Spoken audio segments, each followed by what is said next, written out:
Bayangkan seorang pria dengan kecerdasan luar biasa, IQ setara seorang ilmuwan, namun jiwanya gelap tak tersentuh cahaya. Sosok yang mampu berbicara tenang, meyakinkan siapapun bahwa ia orang biasa. Padahal, di balik wajahnya tersimpan mimpi buruk yang sulit dijelaskan. Dialah Edmund Kemper, pria raksasa yang mendapat julukan aneh dari masyarakat, The Co-Ed Killer atau The Mad Titan. Julukan mengerikan ini bukan tanpa alasan, karena hampir seluruh korbannya adalah perempuan muda. Seakan ada dendam tersembunyi yang ingin ia lampiaskan. Tapi pertanyaannya, kenapa ia begitu keji? Apa yang membuat seorang pria jenius ini berubah menjadi monster yang haus kekerasan? Dan mengapa perempuan selalu menjadi incarannya? Semua akan kita bahas hanya di Ronald True Crime.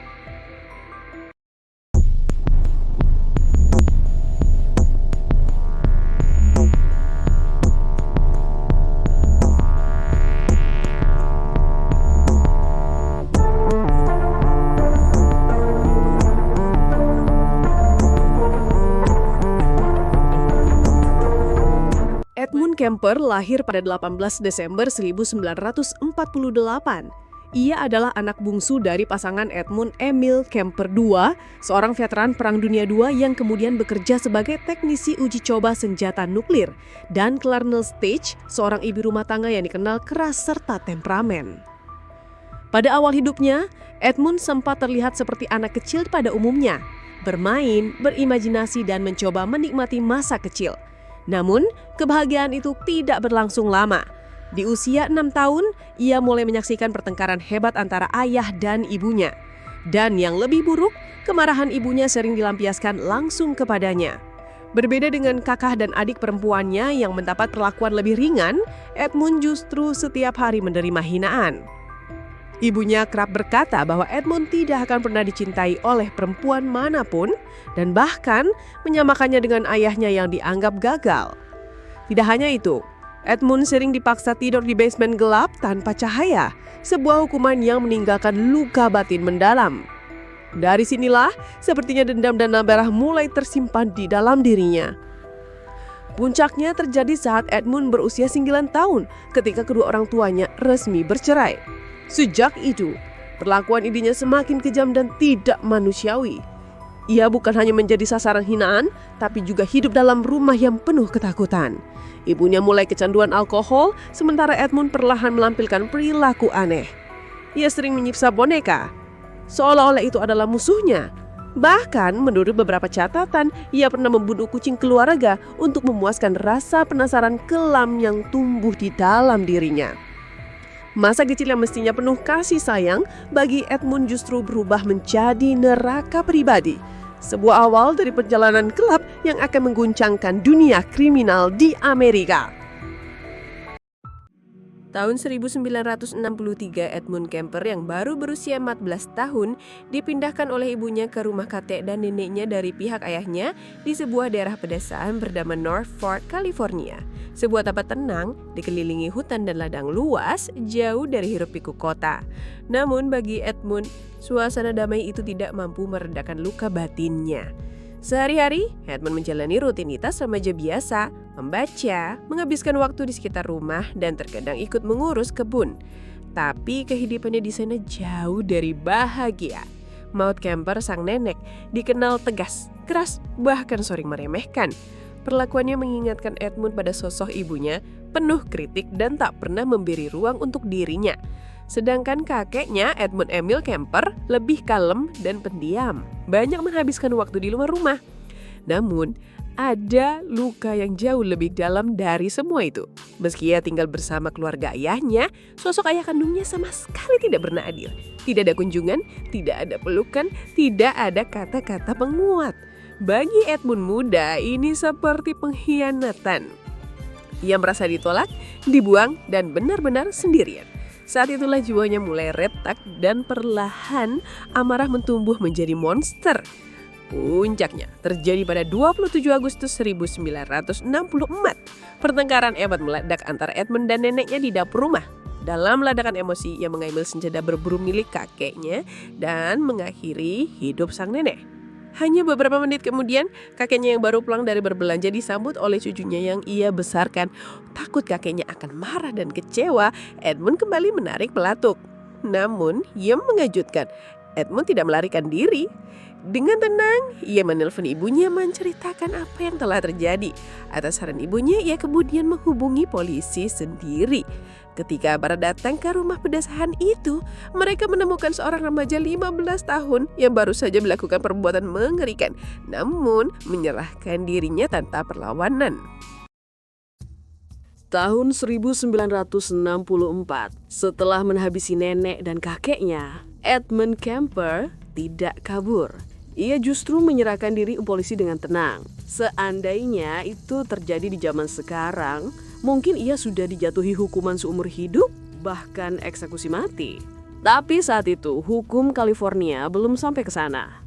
Ia hanya diperiksa psikiater, dan hasilnya mengejutkan. Edmund dinyatakan mengalami gangguan jiwa serius, lalu dikirim ke Atascadero State Hospital, rumah sakit jiwa berpengamanan ketat bagi remaja kriminal.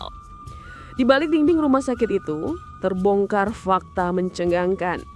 IQ Edmund mencapai 145. Ia jenius.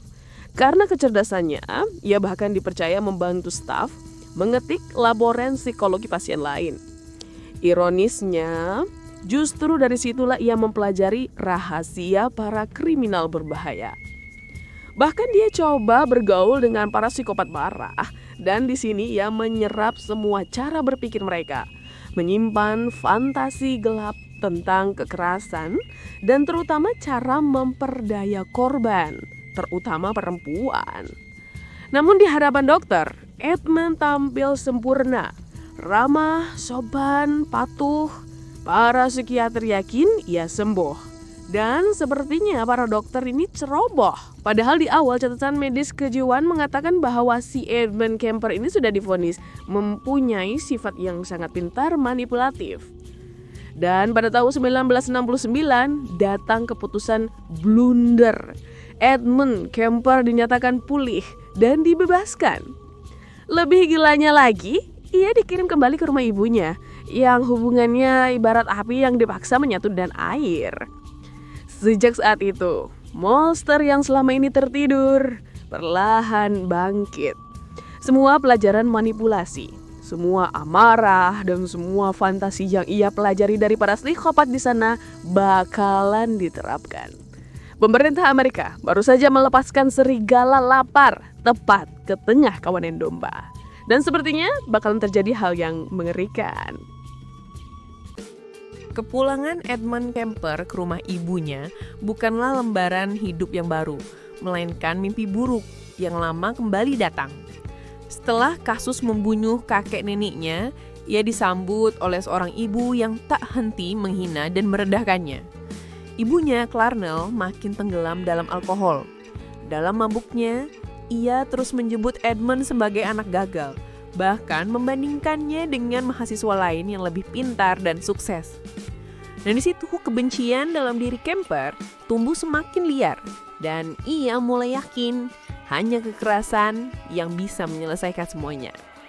Ironisnya, Clarnell atau ibunya Edmund Kemper bekerja sebagai sekretaris di sebuah universitas, tempat yang penuh anak muda berprestasi. Setiap kali ia menyebut mereka, bara amarah dalam diri Edmund semakin membakar. Bukan itu saja, ibunya sering mengurangkan sumpah serapah kepada Edmund Kemper, bilang dia ini anak gagal seperti ayahnya. Edmund Kemper sempat mencoba belajar hidup normal, kuliah sebentar, lalu bekerja di konstruksi. Tapi hampir setiap hari terjadi pertengkaran dengan ibunya. Tak ada tempat aman baginya, jadi si Edmund ini lebih sering berada di luar rumah.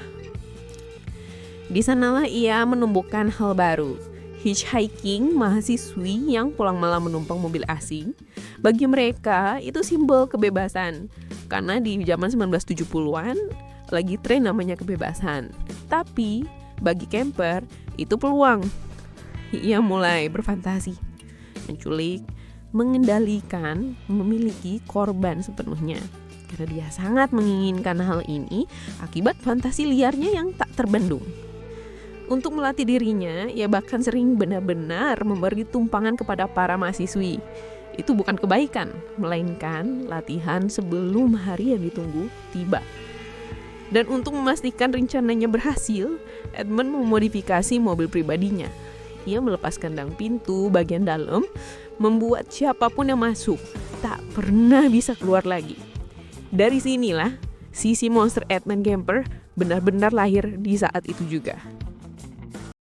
Edmund Kemper sudah lama menyimpan dendam pada ibunya, Clarnell Strandberg. Setelah hampir setahun memburu korban di California, ia tetap merasa kosong. Malam itu, suasana rumah memanas. Ibunya yang baru pulang dari pesta dalam keadaan mabuk kembali melontarkan hinaan, menuduh Kemper gagal, tak berguna dan memalukan. Kata-kata itu menancap dalam, seolah membuka luka lama yang sudah menumpuk bertahun-tahun. Kemarahan yang dibendamnya akhirnya meledak. Ia menunggu ibunya tertidur, lalu merencanakan sesuatu yang terlalu kejam dan tidak manusiawi untuk dijelaskan. Namun bagi Kemper, itu belum cukup. Ia juga menghabisi teman ibunya, Sally Heldet, yaitu dengan cara menelepon si Sally untuk ke rumah dia, karena ibu Edmund mencari si Sally untuk ngobrol. Dan setelah Sally sampai, ikut dihabisi secara keji. Tujuan Kemper menghabisi si Sally supaya tidak ada yang tersisa untuk menjadi saksi. Dan yang gilanya lagi, Edmund Kemper membiarkan kedua mayat itu di rumah tanpa dikubur dan dibiarkan menusuk. Setelah itu, Kemper melarikan diri ke Colorado. Tapi yang mengejutkan, ia justru menelpon polisi dari bilik telepon umum. Dengan tenang, ia mengaku sebagai pembunuh berantai, bahkan memohon agar ditangkap. Awalnya polisi mengira itu lelucon, tapi setelah dicek ternyata benar. Sang co-ed killer akhirnya menyerahkan diri tanpa perlawanan. Di pengadilan, Kemper tampil kooperatif, menjawab semua pertanyaan dengan tenang. Ia tidak pernah benar-benar menunjukkan penyesalan, hanya menyadari bahwa perbuatannya mengantarkan dia ke penjara. Hukuman mati tidak dijatuhkan, alasannya sistem hukum saat itu sedang ketat dan syarat banding. Ditambah sikap Kemper yang kooperatif, akhirnya hanya dijatuhi hukuman penjara seumur hidup tanpa kemungkinan bebas bersyarat. Kasus ini membuat pemerintah Amerika memperketat aturan pembebasan bersyarat, terutama bagi pelaku pembunuhan berantai yang mengaku mengalami gangguan mental. Kisah Edmund Kemper menjadi pengingat pahit. Trauma masa lalu tidak pernah bisa dijadikan alasan untuk menghilangkan nyawa orang yang bersalah. Dan terkadang, keadilan tidak datang lewat kursi eksekusi, tapi lewat seumur hidup di balik jeruji besi. Edmund Kemper kini menghabiskan sisa hidupnya di balik jeruji besi. Namun, yang mengejutkan, sifatnya yang sangat kooperatif justru dimanfaatkan oleh FBI. Ia sering diwawancarai secara mendalam karena dianggap sebagai sumber ilmu untuk memahami pikiran seorang psikopat. Karena pada saat itu sudah banyak kasus pembunuh serial. Jadi FBI butuh sesuatu contoh supaya bisa memahami para pelaku pembunuh serial dan psikopat. Dalam salah satu wawancara, Kemper bahkan berkata dengan tenang, "Saya lebih baik di sini. Kalau saya keluar, dorongan itu pasti kembali dan saya bisa membahayakan orang lain." Pengakuan jujur inilah yang membuat FBI sadar betapa bahayanya dorongan batin seorang pembunuh berantai. Dari serangkaian wawancara dengan Kemper dan pelaku lain, FBI membangun dasar ilmu criminal profiling yang kemudian melahirkan Behavioral Analysis Unit atau BAU di Quantico, sebuah unit elit yang hingga kini digunakan untuk menghadapi kasus pembunuhan berantai.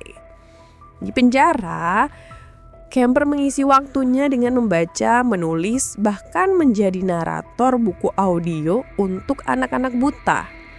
Namun, masa lalunya tetap menjadi pengingat pahit bahwa trauma dan luka dari rumah bisa melahirkan monster. Dan disinilah pelajaran besarnya. Jika ingin anak tumbuh menjadi pribadi berguna, perlakukanlah dengan kasih sayang. Tapi bila seorang anak terus-menerus dipenuhi hinaan, kekerasan, dan penolakan, sejarah sudah memberi kita contoh bagaimana seorang anak bisa berubah menjadi mimpi buruk bagi dunia. Edmund Kemper kini menghabiskan sisa hidupnya di balik jeruji besi. Namun, yang mengejutkan, sifatnya yang sangat kooperatif justru dimanfaatkan oleh FBI. Ia sering diwawancarai secara mendalam karena dianggap sebagai sumber ilmu untuk memahami pikiran seorang psikopat. Karena pada saat itu sudah banyak kasus pembunuh serial. Jadi FBI butuh sesuatu contoh supaya bisa memahami para pelaku pembunuh serial dan psikopat. Dalam salah satu wawancara, Kemper bahkan berkata dengan tenang, "Saya lebih baik di sini. Kalau saya keluar, dorongan itu pasti kembali dan saya bisa membahayakan orang lain." Pengakuan Jujuk inilah yang membuat FBI sadar betapa bahayanya dorongan batin seorang pembunuh berantai. Dari serangkaian wawancara dengan Kemper dan pelaku lain, FBI membangun dasar ilmu criminal profiling yang kemudian melahirkan Behavioral Analysis Unit atau BAU di Quantico, sebuah unit elit yang hingga kini digunakan untuk menghadapi kasus pembunuhan berantai. Di penjara, Kemper mengisi waktunya dengan membaca, menulis, bahkan menjadi narator buku audio untuk anak-anak buta. Namun, masa lalunya tetap menjadi pengingat pahit bahwa trauma dan luka dari rumah bisa melahirkan monster. Dan disinilah pelajaran besarnya. Jika ingin anak tumbuh menjadi pribadi berguna, perlakukanlah dengan kasih sayang. Tapi bila seorang anak terus-menerus dipenuhi hinaan, kekerasan, dan penolakan, sejarah sudah memberi kita contoh bagaimana seorang anak bisa berubah menjadi mimpi buruk bagi dunia.